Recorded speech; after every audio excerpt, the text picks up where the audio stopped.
Welcome students, welcome to late Shri Ram Kumar college of special education Dhundhlod Nawalgarh. अपन जो बात कर रहे हैं वो कर रहे हैं जो इंट्रोडक्शन टू डिसेबिलिटीज है, यानी दिव्यांगता का परिचय। आज अपन जो बात कर रहे हैं वो है इकाई 3 और आगे है वो है परिभाषा, कारण, निवारक, उपाय, प्रकार, शैक्षिक निहितार्थ और प्रबंधन।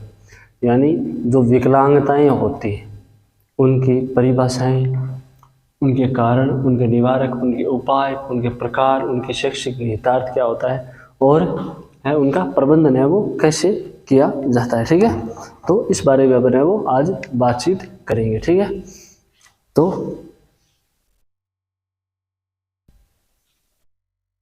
पहला है वो क्या है,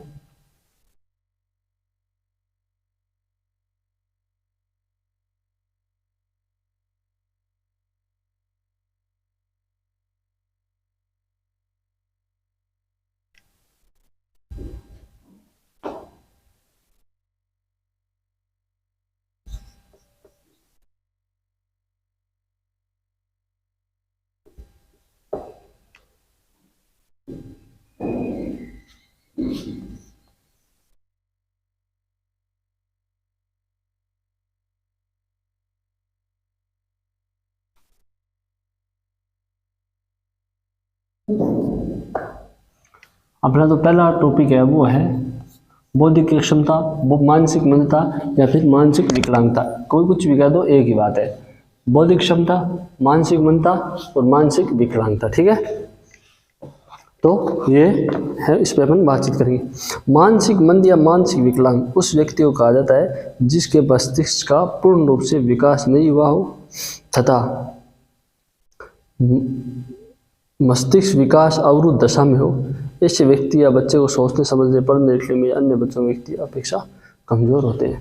यानी मानसिक मंद और मानसिक विकलांग है, बौद्धिक अक्षम है, हम उस व्यक्ति को कहते हैं जिनका मानसिक विकास है वो सामान्य बच्चे की तुलना में सही नहीं हुआ हो। उनका जो मानसिक विकास है वो अवरुद्ध हो चुका हो। उन्हें पढ़ने लिखने में, सोचने समझने में, बात करने में, किसी वस्तु का निर्णय लेने में है वो अनेक प्रकार की जो असावधानी है या फिर समस्या है उसका सामना करना पड़ता है। तो उसे हम मानसिक मंद या फिर है वो मानसिक विकलांग व्यक्ति कह सकते हैं। तो क्या होता है मानसिक व्यक्ति कि वह व्यक्ति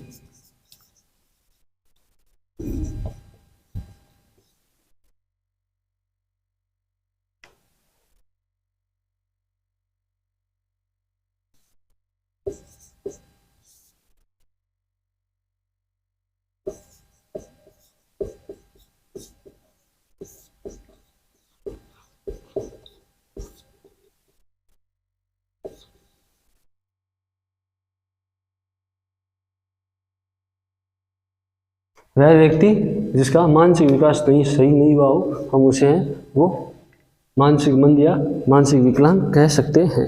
अब है वो मानसिक मंदता की परिभाषाएं हैं, उस पर अपन बात करेंगे। ठीक है, किस पे बात करेंगे? परिभाषाओं पर।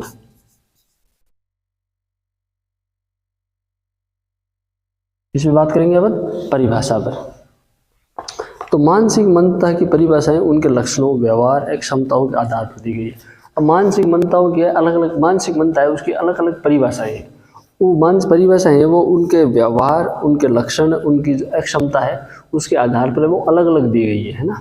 जितना वो बच्चा है वो मानसिक मंद होगा, किस प्रकार का मानसिक मंद है उस प्रकार से वो जो है परिभाषाएं दी गई है। लेकिन समय समय पर अनेक अनुसंधानों एवं शोधों में उनकी परिभाषा है वो बदलती रही है।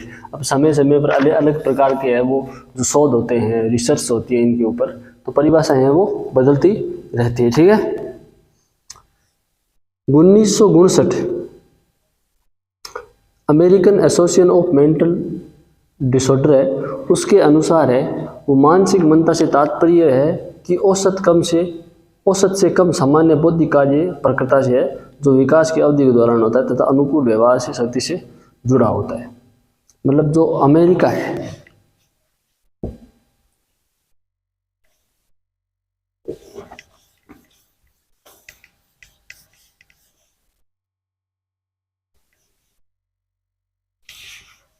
अमेरिका का एक बोर्ड है,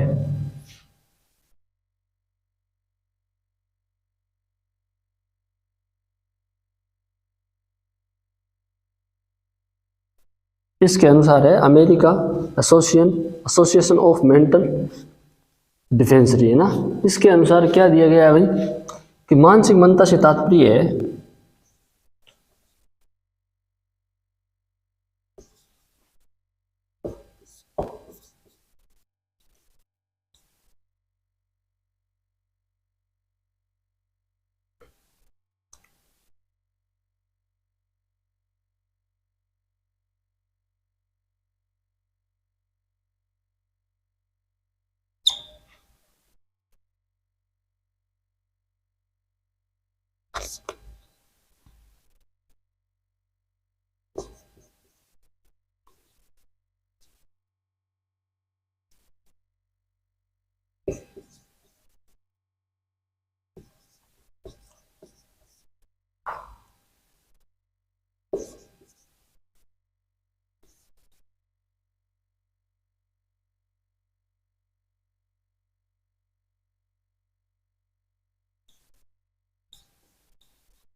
अमेरिकन एसोसिएशन ऑफ मेंटल डिफेंसरी के अनुसार क्या कहा गया है कि मानसिक मंदता इस तरह है कि औसत से कम बौद्धिक कार्य परिपक्वता से, मतलब जो औसत सामान्य बौद्धिक कार्य होता है उससे भी कम होता है जिसका बौद्धिक स्तर यानी मानसिक विकास, और जो सामान्य विकास है उसके अनुकूल नहीं होता है, मतलब उनका विकास है वो सामान्य के अनुकूल नहीं होता है, तो उसे हम क्या कहते हैं, क्या कहते हैं भाई, मानसिक मंद या है वो मानसिक विकलांग। ठीक है, तो ये हो गया है वो इसकी परिभाषा है किसके द्वारा दी गई है, अमेरिकन एसोसिएशन मेंटल डिफेंसरी के द्वारा। ठीक है, तो ये हो गया वो इसके द्वारा। ठीक है, तो इसका स्क्रीनशॉट लीजिए फिर आगे बात करते हैं।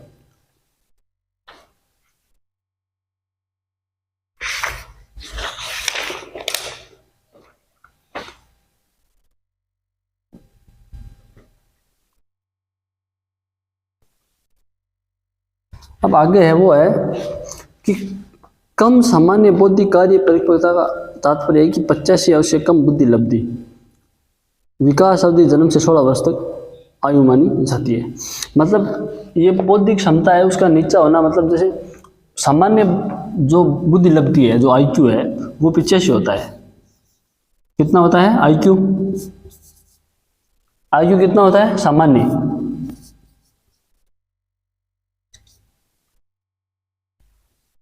सामान्य आईक्यू कितना होता है वो होता है 85।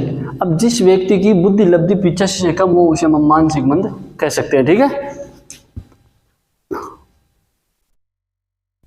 इसे पुनः परिभाषित 1973 में संशोधित किया गया और उनके अनुसार है मानसिक मंदता से तात्पर्य है कि सार्थक रूप से औसत से कम सामान्य बौद्धिक कार्य परिपक्वता के जो अनुकूल व्यवहार में सहगामी रूप से विद्यमान रहती है।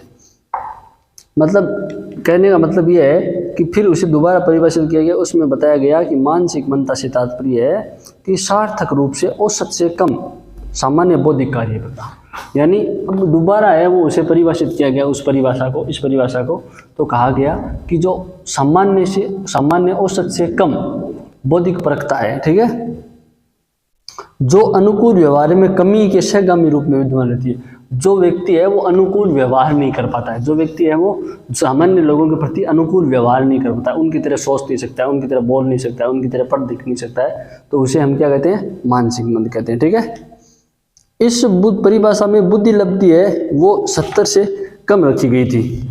ठीक है, और इस जो दूसरी परिभाषा है इसमें आईक्यू है या बुद्धि लब्धि है वो 70 से कम है, इसमें 85 माना गया और उसमें 70 माना गया। ठीक है, तो 70 से कम होगा वो मानसिक मंद पाया जाएगा और पहली वाली में 85 से कम होगा वो माना जाएगा। ठीक है,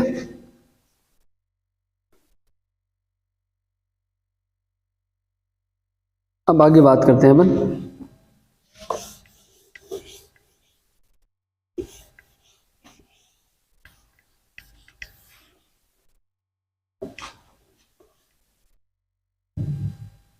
वो है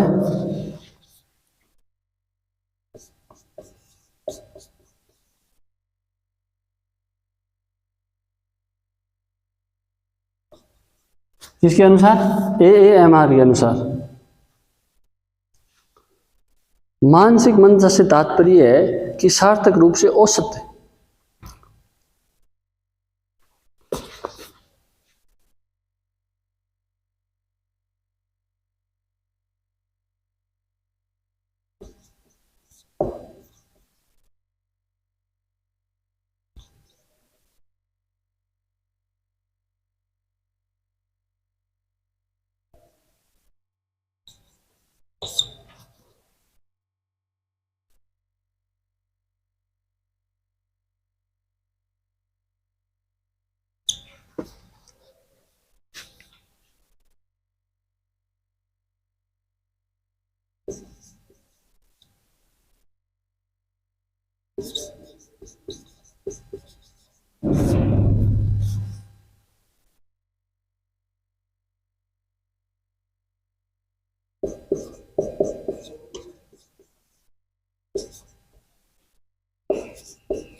अगला है वो क्या है, AAMR। इसके द्वारा क्या परिभाषा दी गई है कि मानसिक मंदता से तात्पर्य है कि सार्थक रूप से औसत से कम सामान्य बौद्धिक कार्य प्रगता जिसके परिणाम स्वरूप है या जिससे जुड़ा हुआ अनुकूल व्यवहार में क्षति होती है। यानी व्यक्ति है उसका है जो पहला होगा वो होगा कि उसका जो कार्य करने की क्षमता है, उसका IQ है वो होगा वो सामान्य या औसत से कम होगा। और दूसरा है वो होगा कि उसका व्यवहार है इसके परिणाम स्वरूप यानी इसका बौद्धिक स्तर है वो कम होगा। किससे है वो सामान्य या औसत से बौद्धिक कार्य प्रक्रिया होती है वो कम होती है तथा उसका जिसके परिणाम स्वरूप उसका जो कार्य करने का जो अनुकूल व्यवहार है उसमें उसकी क्षति होती है। यानी उसका व्यवहार है वो सही तरीके से नहीं होता है, तो उसे हम क्या कहेंगे, मानसिक मंद कहेंगे। ठीक है, किसके अनुसार, AAMR के अनुसार। तो इसका स्क्रीनशॉट ले लीजिए आप, फिर आगे बात करते हैं।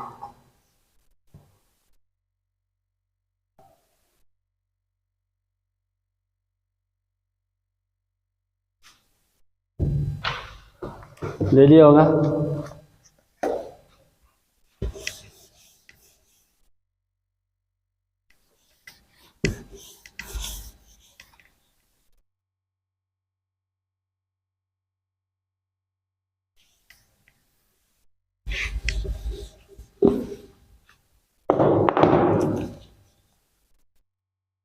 आगे है, इस परिभाषा में अनुकूल व्यवहार में क्षति बौद्धिक औसत सामान्य बुद्धि लब्धि की कमी के परिणाम स्वरूप या उसके उनके सहगामी रूप दोनों ही माने गए। मतलब इस परिभाषा में है वो व्यक्ति की बुद्धि लब्धि कम हो तथा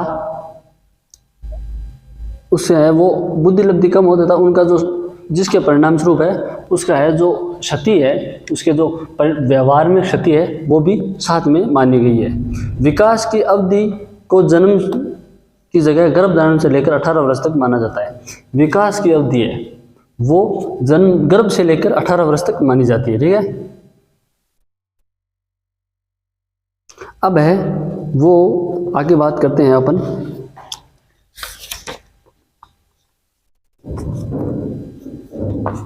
वो करते हैं मानसिक मंदता किस प्रकार की होती है या कैसे होती है। ठीक है,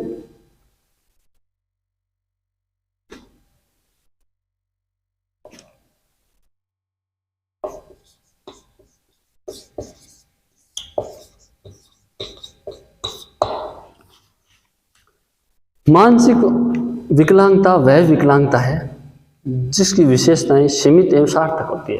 मतलब मानसिक विकलांगता है वो एक इस प्रकार की विकलांगता है जिसकी है जो मतलब विशेषताएं है वो सीमित और सार्थक होती है। सीमित यानी थोड़ी होती है, सार्थक मतलब है वो सही होती है, एकदम एग्जैक्ट होती है, उसमें कोई फर्क नहीं होता है। ठीक है, जिसमें बौद्धिक कार्यप्रक्रिया, गर्भधारण, सामाजिक प्रायोगिक एवं अनुकूलित कौशल सार्थक सीमाएं होती है। यह विकलांगता 18 वर्ष से पहले उत्पन्न होती है।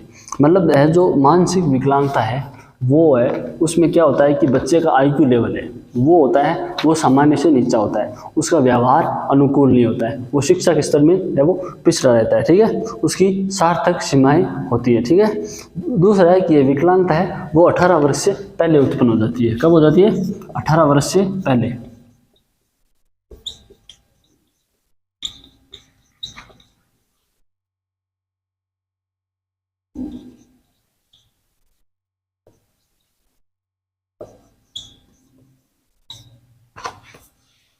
ठीक है, अब है वो मानसिक मंदता के मुख्यतः 3 आधार माने गए। कितने आधार माने गए? 3 आधार। मानसिक मंदता कितने आधार है? 3 आधार। ठीक है, पहला है वो है क्या है, चलो अपन है वो पहले आप इतना स्क्रीनशॉट लीजिए फिर आधारों पे आगे बात करते हैं अपन। इसका इतना स्क्रीनशॉट ले लीजिए आप। ले लिया होगा। अब अपन उनके 3 आधार है वो उन पर बात करते हैं आज।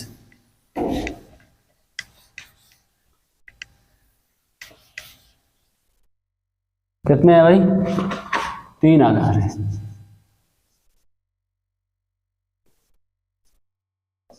कितने आधार है? 3। तो पहला है वो है क्या,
तो ये 3 है वो 3 आधार है किसके है भाई? मानसिक मंदता के ये 3 आधार है। पहला आधार है कि जिन बच्चों की बुद्धि लब्धि है वो या तो 70 हो या फिर 70 से कम हो, यानी उनका IQ लेवल है वो 70 ही है। या फिर 70 से कम हो, तो जिनका IQ लेवल 70 या 70 से कम होगा उसे हम है वो मानसिक मंदता की श्रेणी में रखेंगे। ठीक है। दूसरा है वो है कि जिन बच्चों में कम से कम 2 क्षेत्रों में विकास सीमित होता हो। ठीक है, सॉरी होती हो नहीं, सॉरी होता हो, मतलब जिन बच्चों में विकास के जो क्षेत्र है, जैसे संज्ञानात्मक विकास है, सामाजिक विकास है या संवेदनात्मक विकास है, जो भी है, उन 2 क्षेत्रों का विकास है वो सीमित हुआ हो, यानी कम हुआ हो। बौद्धिक विकास है, मानसिक विकास है, शारीरिक विकास है। जिन बच्चों के कम से कम 2 क्षेत्रों में है वो विकास है वो सीमित हुआ हो, यानी थोड़ा हुआ हो, तो उसे भी हम क्या कहेंगे, मानसिक मंद कहेंगे। और दूसरा है कि कोई भी बच्चा है वो मानसिक मंदता से पीड़ित होगा तो 18 वर्ष से कम उम्र में ही क्षतिग्रस्त होगा। अगर 18 वर्ष के बाद अगर कोई उसे मानसिक मंदता होती है तो उसे मानसिक मंद नहीं कहा जाएगा। इसमें है कि वो 18 वर्ष से कम उम्र का हो तो उसे हम मानसिक मंद कहेंगे। ठीक है, तो ये 3 मुख्य आधार है किसके, मानसिक मंदता के। ठीक है, स्क्रीनशॉट लीजिए, फिर आगे बात करते हैं। ले लिया होगा। अब है वो है बौद्धिक दिव्यांगता। क्या है भाई,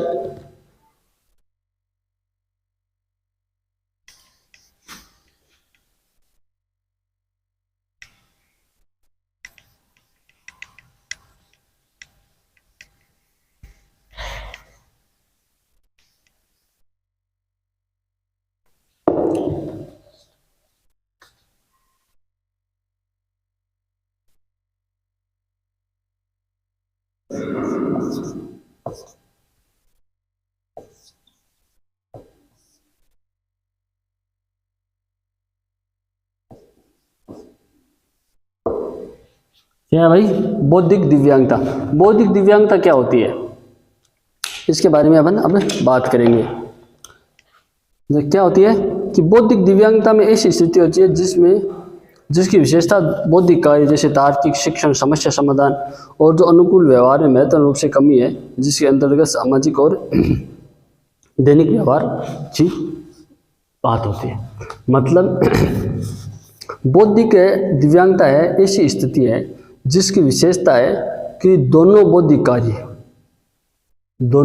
कार्य, पहला कौन सा कि तार्किक, यानी किसी प्रकार का कोई तर्क करना वो नहीं कर पाता है। दूसरा है शिक्षण में उसे शिक्षा में उसे समस्या आती है, या फिर किसी समस्या में समाधान नहीं कर पाता है वो।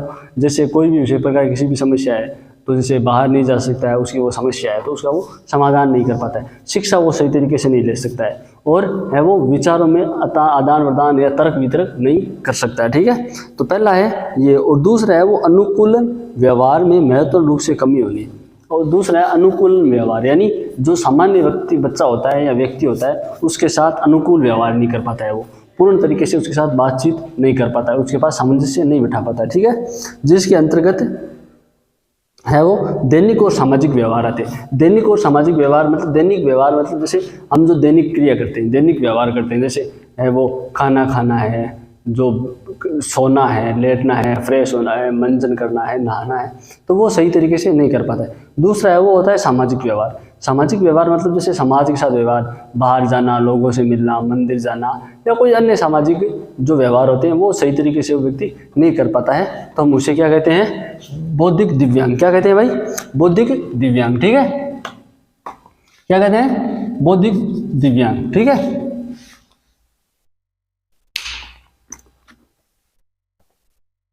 अब होते हैं इनके लक्षण कि बौद्धिक दिव्यांगता के कौन कौन से लक्षण होते हैं।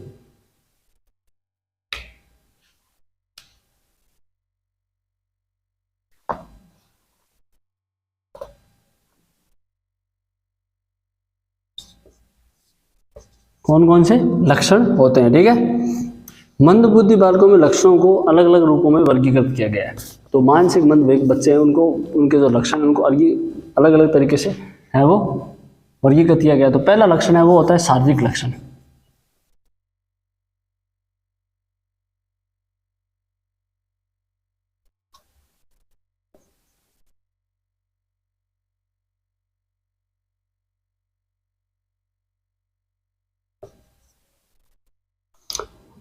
और शारीरिक लक्षणों में पहला होता है वो होता है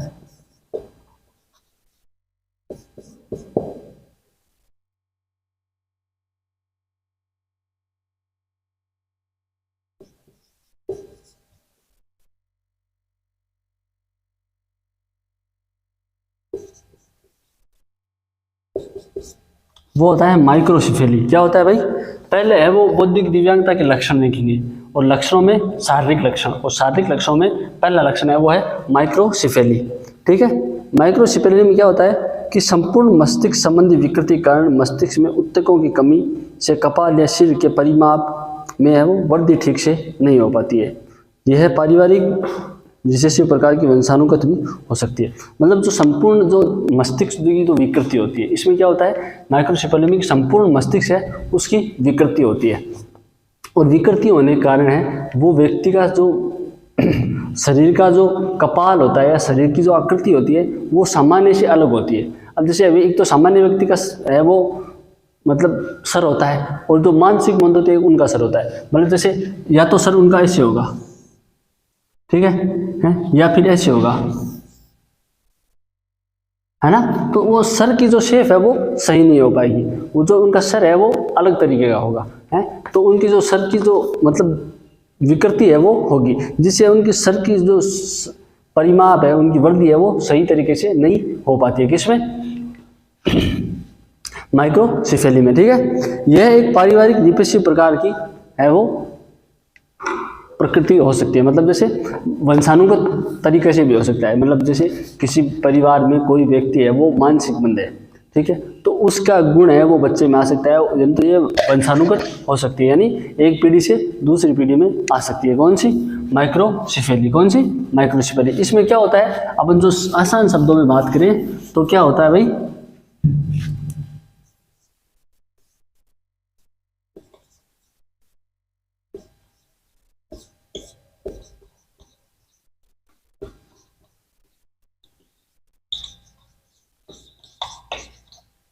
सिर की है वो वृद्धि सही तरीके से नहीं हो पाती। ठीक है, इसमें क्या होता है कि मतलब जैसे सर है उसमें विकृति आ जाती है, सर है वो सही तरीके से उसका शेप नहीं लेता है, अलग तरीके का अजीब तरीके का सर है वो हो जाता है। ठीक है, दूसरा है वो है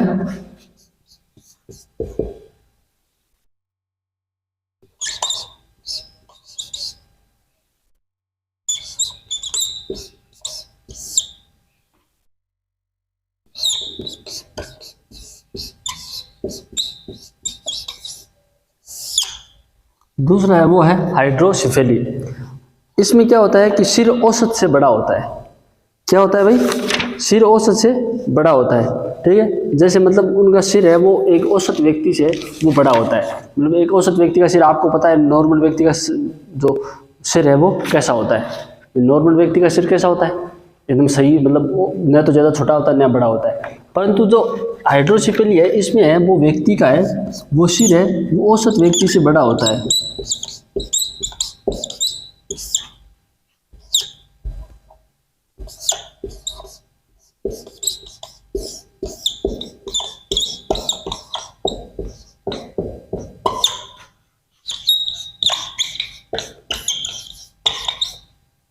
औसत व्यक्ति से बड़ा होता है। मतलब हाइड्रोसिफेली में क्या होता है कि जो व्यक्ति का सर है वो औसत व्यक्ति से बड़ा होता है। ठीक है, तो ये होता है हाइड्रोसिफेली। पहला है वो है माइक्रोसिफेली, दूसरा है वो है हाइड्रोसिफेली। ठीक है, इसमें सिर की वृद्धि सही नहीं होती है, और दूसरे में है वो औसत व्यक्ति से बड़ा होता है। कौन सा? सर। ठीक है, तो ये होता है शारीरिक लक्षण। कुछ शारीरिक लक्षण और है, उन पे बात करेंगे अपन कल। आज के लिए इतना ही, धन्यवाद।